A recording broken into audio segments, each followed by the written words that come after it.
Yeah. Anyways. Yeah, so we were talking about Disney movies, and we were Disney talking about movies. how things change when different movies. I remember one of the things that's changed is Eddie Murphy. Yeah. Yeah, that's That's what so I was thinking. because I was and Netflix that ties in with Netflix as well too because he Yeah. has that Dolomite. Have you you Yeah. still haven't seen it? I haven't seen that yet, but I want to see it really bad because he's like one of my favorite comedians of all time. He's pretty funny in that one, and that one is pretty funny. Absolutely love him. I noticed that there was a time where he couldn't be as funny as he wanted to be. Eddie Yeah, Murphy, he had to 'cause of- tone it down a notch. yeah, because he was doing all the Disney stuff. Going from delirious yeah. to When did you first catch on to Eddie Murphy? Like, when was your first experience with him? One of my best friend growing up, his mom had he had HBO in his house. Okay. He's the only person I knew that had HBO. So, but his mom was cool. She never gave us permission to do anything, but she was really smart. She worked at like Lockheed Martin. She was really smart, so she never like busted us for stuff. So She just we like would selectively not see yeah, you guys she doing would, yeah, stuff. basically. And she was really cool, and she kept an eye on us and stuff. But there were certain things like that where I know she had to know we were watching HBO late night, like on what we thought was the sly. Okay. And yeah, so we would catch all of these movies that we shouldn't be watching on HBO through one means or another. And Yeah, it's just like HBO was my HBO corrupted me as well too when I was a kid too. But we've got like what 7 years difference between us. yeah, So, 6-7 years. Because you were saying it was what Beverly Hills Cop was your first. Beverly Hills Cop. That came out in like '84, I think when we looked it up. So Was that your first Eddie Murphy movie experience? Eddie Murphy experience? No, I feel like because of my age, like the comedies were the first ones I saw. Okay. Like Delirious and the stand-ups. yeah, his stand-ups. Yeah, his stand-ups were my first introduction to Eddie Murphy. Yeah, mine too. And I knew I shouldn't have been watching it, obviously, because it was adult subject matter. But we it's watched so funny. when I was a kid. Yeah, we watched that, and it was on HBO at my grandmother's house. We would be. I don't know if my grandmother knew we watched, but when I was a kid, I mean, again, it's not a full generation between us, but it was a little bit different. And plus, I grew up, Latin family, but it was just, Yeah, in New York and in New York, Florida, right. but yeah, it was just we would be in the back, and me and all the kids would be in the back room. We'd be watching HBO.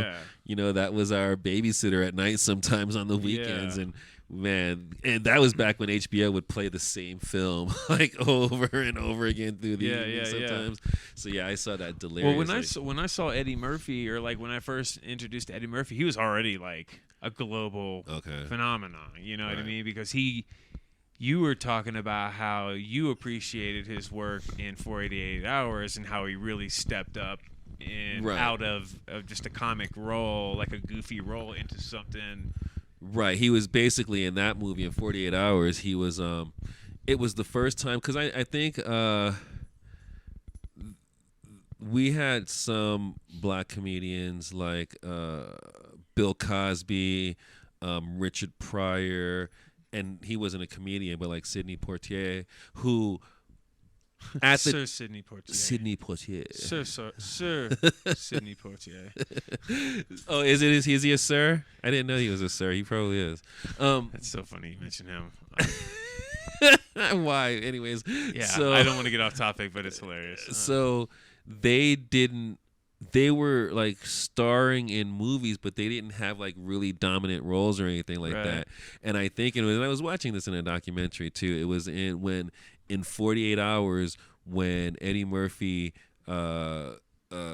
pretended to be a detective in the bar scene. It was like one of the first times where a black comedian in a movie or any black leading male role was able to take such a powerful stance. And throughout the rest of that movie, he was basically on par with Nick Nolte, even though at the time, like you said, a lot of people probably went to the movies to see Nick Nolte. And I think Eddie Murphy had a couple of movies in between there. He had Trading Places, where he was starring with Dan Aykroyd.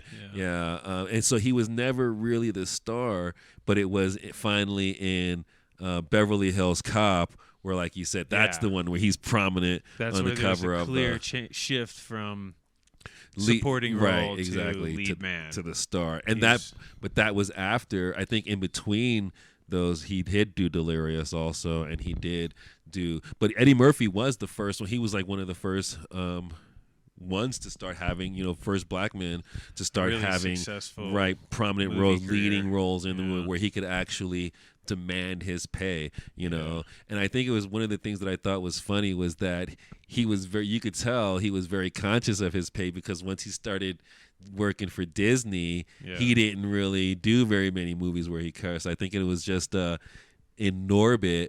Remember in Norbit, I think he was doing some of those other movies at the time, like he had done Mulan or whatnot. But in Norbit, his character, he played about 10 characters in that movie. But the character that looked like him, that looked like Eddie Murphy, did not curse. He would say, "Oh, double HE, double hockey sticks," or stuff like that. Yeah. But all of his other characters were cursing up a storm and stuff like that, and it was like, I was like, oh, okay, he kind of gets away with it. Exactly. I know exactly what you mean, and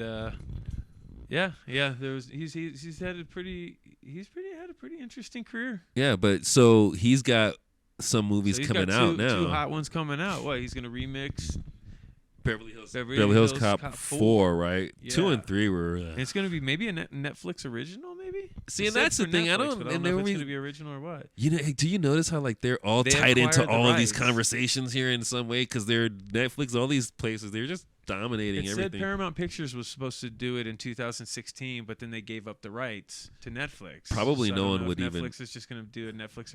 Oh, you know what? Because Netflix has like Mystery Science Theater 3000, and why do you think he's doing a part 4 though? If you think about it, he should just do like a wanted to do a part 4. Oh, really? But he said the script has never been right. Because I was going to say he should just do scrapped it a couple times. He should do this just a reboot or just something different, but a part 4, that just seems like no, that's fine. They because I don't think they closed it out. I'll have to go rewatch 3. I forget how 3 ended. I loved 3. I don't think they ever tied into each other. 2 and 3 were just different parts of part 1. But they still had the same detectives and stuff like that. So it's like, but they did the tailpipe. Been in the tailpipe. Yeah, they did that in all the movies or something. Or take those bananas.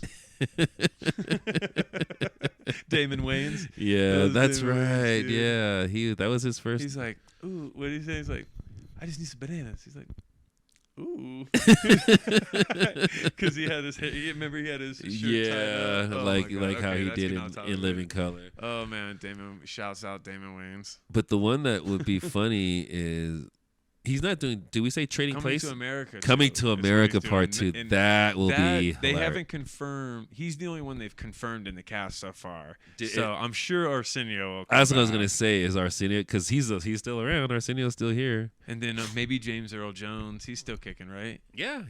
So Jones will come back. That will be dope. That would Simi. Now that would be a funny movie. Dude, that's something that he could do. Good. Yeah. There's just so many lines in that people still quote. Oh yeah, that movie is classic. That is a true definition of a classic film. Rocky Marciano. Yo, no, that about no Rocky Marciano.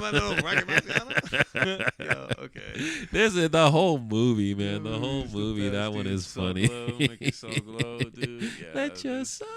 That movie's the heat. So that's gonna be part 2, and they have who was it? Jerry Bruckheimer is the one who produced those originals, and he's coming back to do all those. Oh, really? So it's hopefully it'll be at least like pay good homage to the originals. That'll be cool because that one. And Eddie Murphy's still funny. I forget where I seen him recently, but I seen him recently on something. And he was just talking some trash, and he had me laughing. He still has a quick mind. He still has his sense of humor is still on point. Yeah. I've seen him on.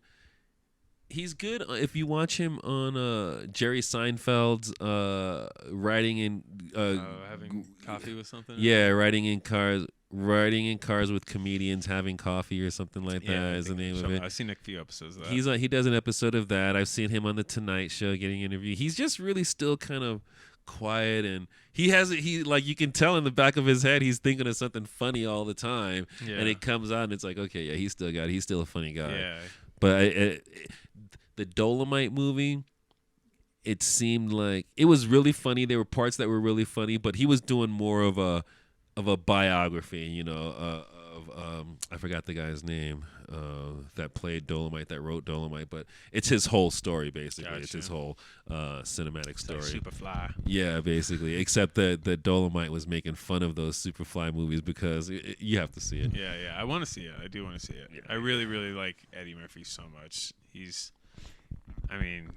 I would like to say he doesn't get his props, but he does get his props. He does get his props. Recognized as one of the best of all time. I think still has Kevin Hart finally matched his movie sales. I think Kevin Hart finally did. You know, but Eddie Murphy was like, yeah, but you're not to match that kind of impact on. Yeah, even though I don't think Kevin Hart's that. Kevin Hart, his first 2, 3. Please don't finish like you about to say Kevin Hart ain't funny, because you will see a bleep and a cut and an edit on this video. Because dude, that guy is freaking hilarious just looking at his ass when he starts talking. He's funny. He's not as funny. I don't watch any.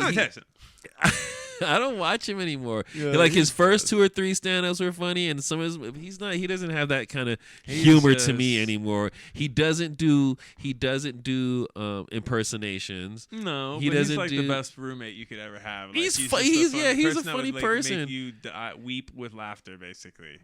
To me, he's one of those people that he gets paid just for being who he is. He's just I like excuse like he's annoying. I don't like him. Was he serious? Oh no, that's because they do a movie together. That's just their thing. They're always like, you know, he's funny. He's funny side by side with The Rock too. Did you see he clowned The Rock on Halloween? He dressed as The Rock. That was the best thing I had ever seen all year. That was the funniest.